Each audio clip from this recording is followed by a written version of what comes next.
Hello ladies and gentlemen, welcome to another thing where I talk about things. Today we will be talking about times I nearly died as a child. Very fun, very exciting subject. Yes indeed. I also got some emails. We had this thing come up with after the shooting with that horrible little kid.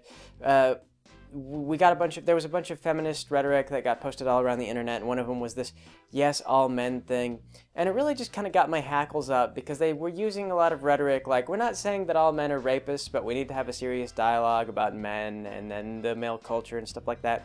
And it's kind of the same rhetoric that's been used to justify, like, I'm not saying that all black people are evil, but we need to have a serious dialogue about black. I'm not saying that all, like, Chinese immigrants are evil, or I'm not saying that all like, it's one of those things that just sort of like, it irritated me, and so I talked about it, and I talked about how I just felt like the message was very negative, very destructive, and I proposed ways that we could be positive towards things. And one of the things that I suggested was that because we're very skittish, I talked about this a bit in that psychology video, because we're so skittish about sex and the nature of sex, that we could probably educate kids a little bit better about sex. In the States, we don't have very good sex ed classes, and a lot of people too, they'll kind of go around and be like, oh yeah, I know everything there is to know about sex. And simply put, you don't, and I can say for sure you don't, because of a couple reasons. If I put together a video like that, it would take some research. And I feel like I can really teach more about the male aspect of things than the female aspect of things. Not just because I am a male and have a better understanding of being a male, but because we actually don't know as much about female development and so on and so forth. Reason being, not because we don't want to know, but because women are much, much more complex. The entire physiology is just sort of it's a mess. It's kind of wacky. There's a reason why gynecology is its own separate sort of discipline. It's because really there's just a lot of stuff that goes on. Your body, like the female body, it's one of those things that's sort of like nature was just like, oh, I don't know, we'll do this and we'll do that, and then that way we can have the baby, and this will happen. Oh, well, that'll kill her. Oh, well, we'll only kill like 1% of them. And so it's just kind of like it's that sort of thing. And so you get into like sexual arousal, and with men it's very simple. We just have like a testosterone feedback loop. It's like, oh yeah, you have this testosterone, it turns you on, and then like the testosterone feeds back and it turns off the testosterone. And that's why anabolic steroids are bad for you, because you saturate your brain with a bunch of testosterone, and your body is just naturally turning off all the testosterone producing functions that it has, because that's what testosterone does. And then when you go through your normal cycles, your body actually works on a lot of cycles, like a lot of things are supposed to happen at certain times. When you mess with those cycles, it causes real health problems. So steroids, like, they do that. Where, like, for example, if your body just turns off all its testosterone receptors, maybe you won't be producing testosterone like you're supposed to be when you're asleep. And this is one of those things, ladies, the first time you ever like share a bed with a man, you may find that during rapid eye movement sleep, I believe this is when this happens, is your body does a lot of maintenance. For both genders, your body does a lot of maintenance. It likes to build up your muscles, fix up your bones, do this and do that. Just fix up your body in general. And with men, though, like, you release a whole ton of testosterone at this time because you're building up muscles, and so your body just goes, all right, testosterone time, lots of muscles. And of course, the body is very simple. A lot of things are connected, and so you will find that men become sexually aroused during rapid eye movement sleep. This is something that occurs. It's not actually sexual arousal. It's more just your body is, like I say, building up muscles, and the body is simple. This is how it works.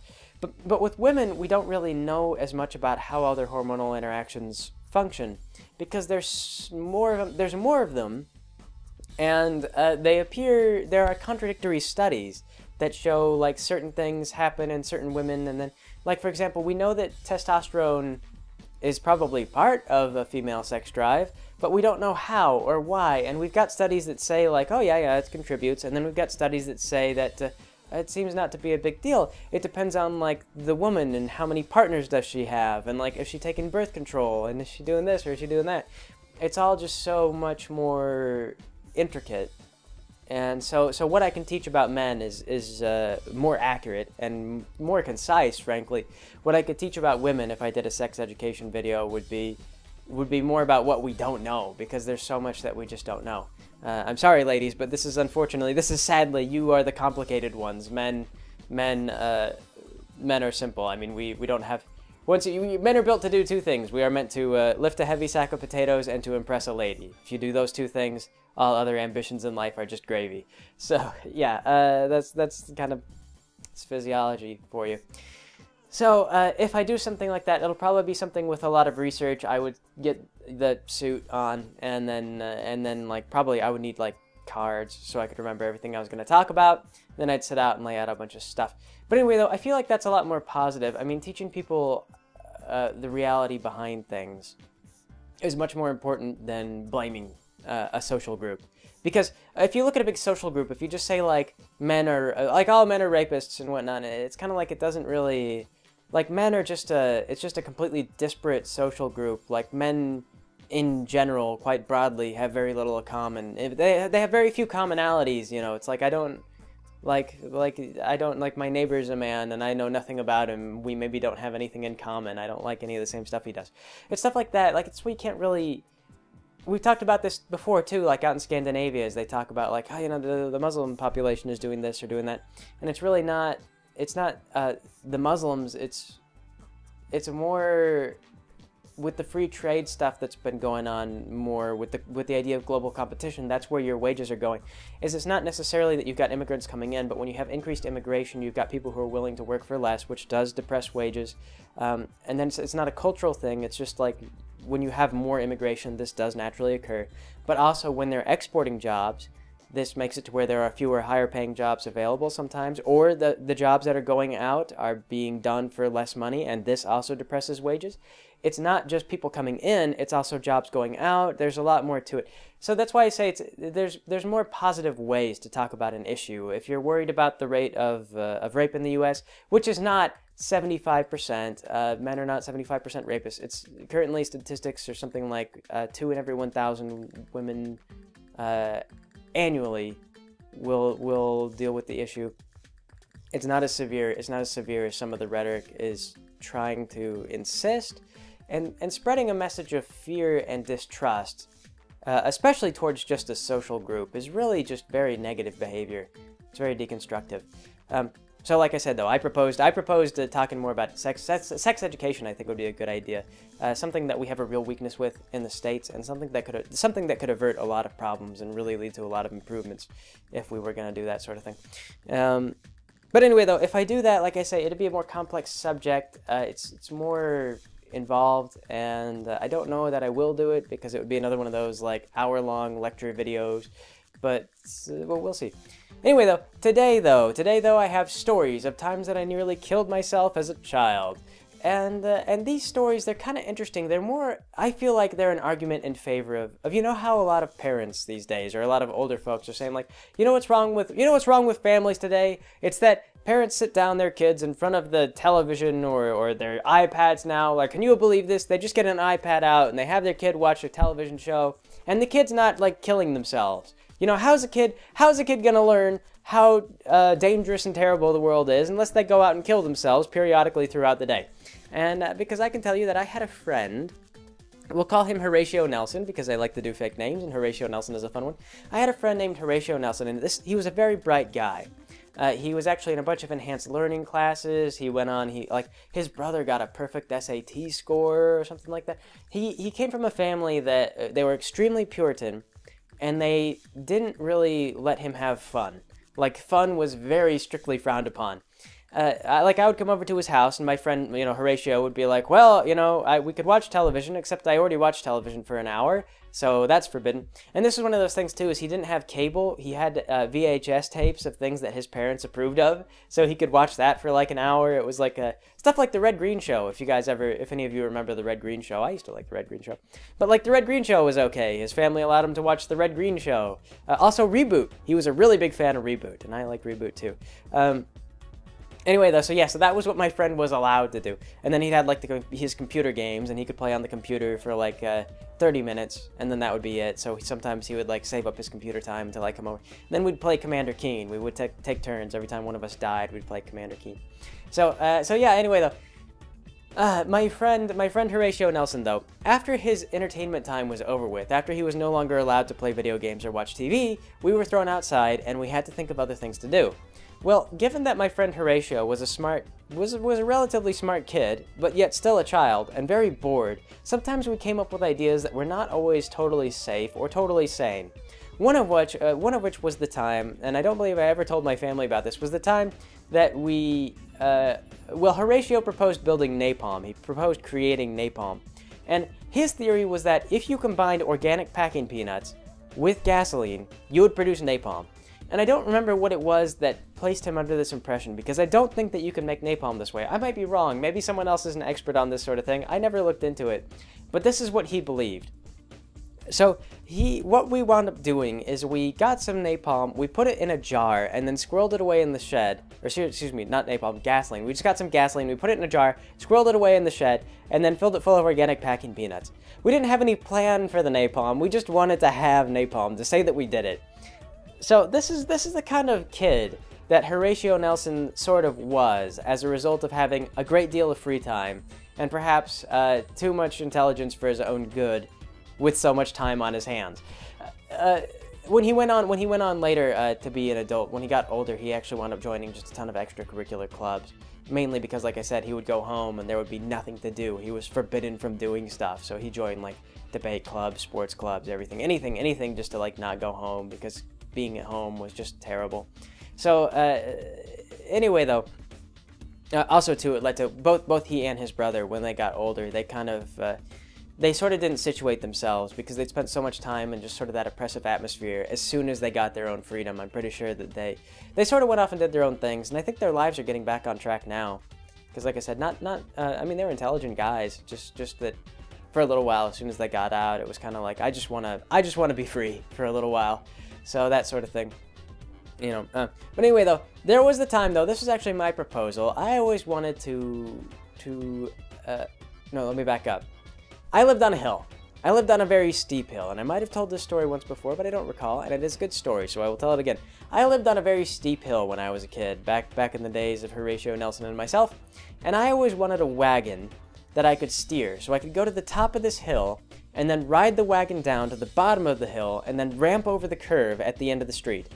Now, as an adult, I recognized that this was a very dangerous idea, because as you ride a wagon down the hill, whether or not you can steer the thing, it's still really difficult to control yourself under the forces of gravity, and you really are at the mercy of oncoming traffic, especially if that traffic is traveling 25 miles per hour in the other direction, perpendicular to your line of travel, and you have no brakes, because a wagon has no brakes. But we didn't think about this. We were children. So I always asked my parents for this wagon, and this was something that, like, I knew what I wanted to do it. I wanted to try and kill myself with this wagon, and I told my parents, I expressed to them this plan, and I told them what I wanted to do, and they told me it was a bad idea, and that they would not buy me a wagon for this purpose. Well, my parents were dumb. They didn't know what they were talking about. I knew that this would be great, if I could just try it. So I went to Horatio Nelson, and it turned out that Horatio Nelson did have a wagon that we could steer while riding inside of it. It wasn't designed for this, but it was that the handle was long enough that you could actually hold it and steer this wagon on its way down. You couldn't steer it very well. I mean, the thing turned worse than a boat. It was more like turned like an aircraft carrier maybe, but it didn't, you could control it to some degree.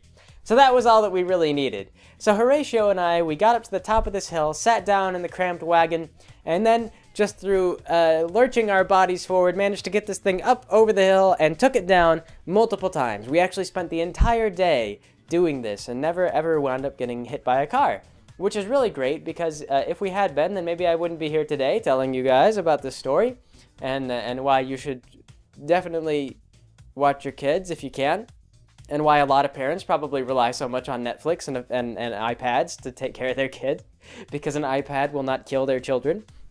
Anyway, though, so we did this, we just kept on doing this, but what eventually ruined the fun was the time that we ramped over the curb at the bottom of the hill, and the wagon turned sideways in midair. What wound up happening was Horatio had his hands out, he had his fingers out on the sides of the thing, and when we landed awkwardly, it dislocated his thumb, it popped his thumb out of the joint. So that was how that fun ended. He went home and had to get his thumb popped back into the joint, and we agreed never to do it again. We learned our lesson. We injured one of ourselves, and that was the end of that. So, great story there. Good things, good things. Me and Horatio. Good times. Good friend. But anyway, though, let's see. There was another time too. Though this one's a little bit more mundane. Just a sledding incident. As I remember, I broke my collarbone once when I was a kid. This was something that was it was just an accident. But I was out with my family, and there was a lot of people on this hill, and we had these sleds. And the way that they worked is you're supposed to sit down on them and then put your feet into these holes at the bottom of the sled. And you could steer the sled with your feet in this way, sort of. I mean, you could adjust your weight, but you had control of the sled like that. Now, the problem was that my dad decided that he wanted to go sledding too, but his feet wouldn't fit in the holes because these things were designed for kids. So what he did is he laid down on this sled and he put his hands in the holes. And it turned out that when you did it that way, you really couldn't control your body weight as well. So on his way down, he got turned around and he lost control. Now, surprisingly, I was actually the child directly in his path. It was a crowded hill, really. I'm surprised that there were not more accidents. In fact, I think there were kind of a couple, to be frank. I remember someone had set up hay bales, and then they'd like stack snow on them to make jumps for the kids. I don't know why someone did that, but somebody did. And anyway, though, so my dad hit me, and I landed on my shoulder and snapped my collarbone. And so that is the time that I snapped my collarbone. Probably less fatal. I didn't land on my neck or anything like that. But just sort of a story that I remember, especially because afterward, like, my dad is kind of one of those guys. He's like, well, how could that have been avoided? What went wrong, and how could it have gone worse? Well, I could have hit someone else's child.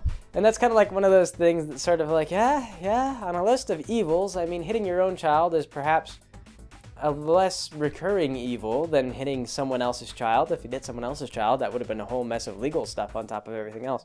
But yes, that was one that just kind of like, I was just like, my dad still kind of kicks himself for that one. He's just like, man, like, you know, like, could have been worse than it was.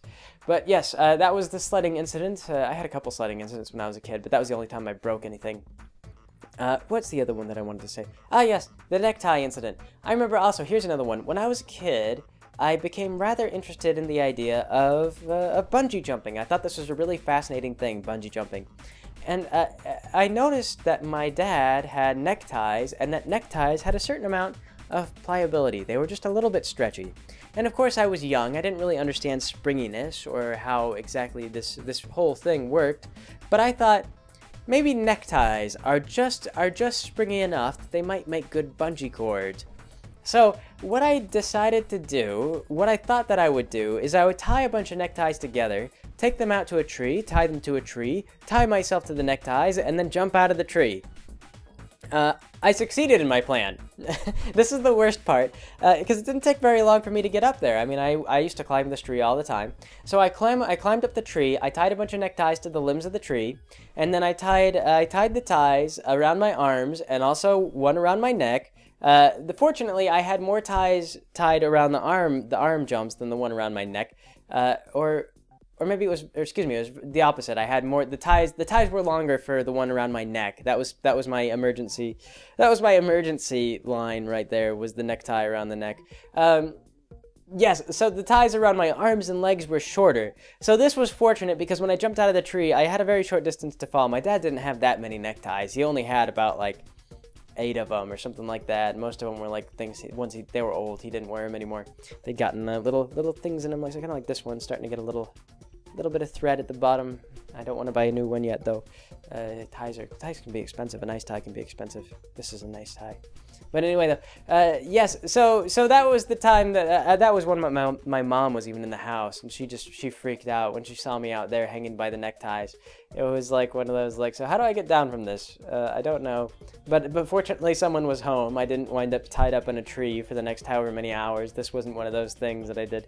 It was just one of those, like, I think that my mom was just busy with stuff in the house and wasn't watching me. I'd run off with all these neckties, and who knows what I was up to. I was a child. So yeah, another time I nearly died. So yes, stories of times I nearly died. I think that's all the ones that I can think of for right now. I don't have any others that really stick with me as being too weird or too outlandish. I mean, just growing up, you know, you take a lot of spills and chills. But one of the things that's very nice about being little is that you don't have a lot of mass. And the rule of energy is that it's gravity times height times mass. That's how much energy you store. So when you're very small, you don't have a lot of mass. You can fall from much greater distances and come out okay. So that is life as a child. And that's all I've got on that. Will I do something on sex ed? Maybe. It's a more controversial subject. And the other thing is, YouTube has guidelines about what they consider. Like, I don't want to do something and then have them get on my case and say, like, oh, this is adult-only content, even though it's educational. Because I wouldn't... It would be educational, but some people just don't like to hear about erections. So I don't know. I don't know how they would feel about that. In my opinion, there's nothing adult about it. But you know, you never know. You never know with stuff. It would depend on probably who reviewed the case. But anyway, though, that is it for now. I will catch you guys later.